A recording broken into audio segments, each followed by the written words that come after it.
Salut la famille et bienvenue dans cette vidéo. Il est consacré essentiellement à comment est-ce que vous allez créer votre repository Git en local.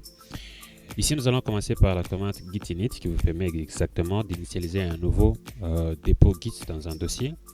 La commande git add point qui vous permet en fait de pouvoir ajouter votre historique de modification sur Git.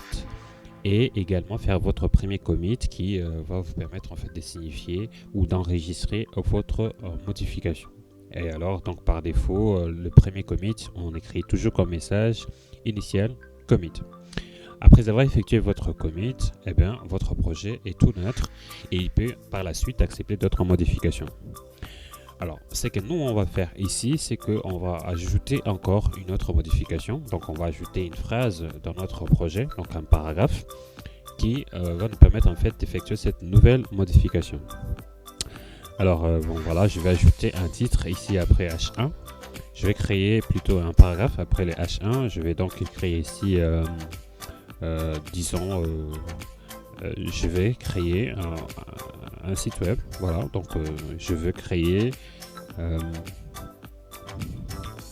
voilà, je vais créer des sites qui vont changer les mondes. Voilà, on peut aller avec cette phrase. Et donc, après avoir effectué cette modification, Git de notre éditeur nous permet en fait de voir exactement, ok, une modification a été ajoutée. Dans le navigateur, on peut voir exactement que voilà, la phrase fait afficher.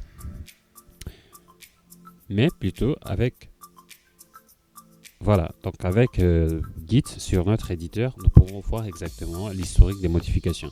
Il peut par exemple nous signifier qu'ici, il y a eu donc une modification qui a été ajoutée, une ligne a été ajoutée ou une ligne a été supprimée. Et donc, il nous permet de voir cela. Et comment nous allons maintenant ajouter cette nouvelle modification? Il suffit de commencer par git add et ensuite continuer avec git commit. Donc, nous allons faire git add point.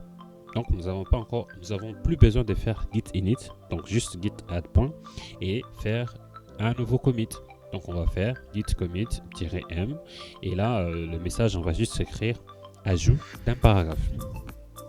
Et donc le message il doit être vraiment très parlant pour pouvoir exprimer ce que vous avez fait comme modification afin de permettre une bonne révision ou encore des modifications à la langue. Voilà, notre commit a été effectué avec succès et nous pouvons donc par la suite prendre ces projets, ajouter d'autres modifications ou encore les synchroniser sur GitHub. Et donc moi je vous dis dans la prochaine vidéo nous allons exactement voir comment les mettre sur GitHub.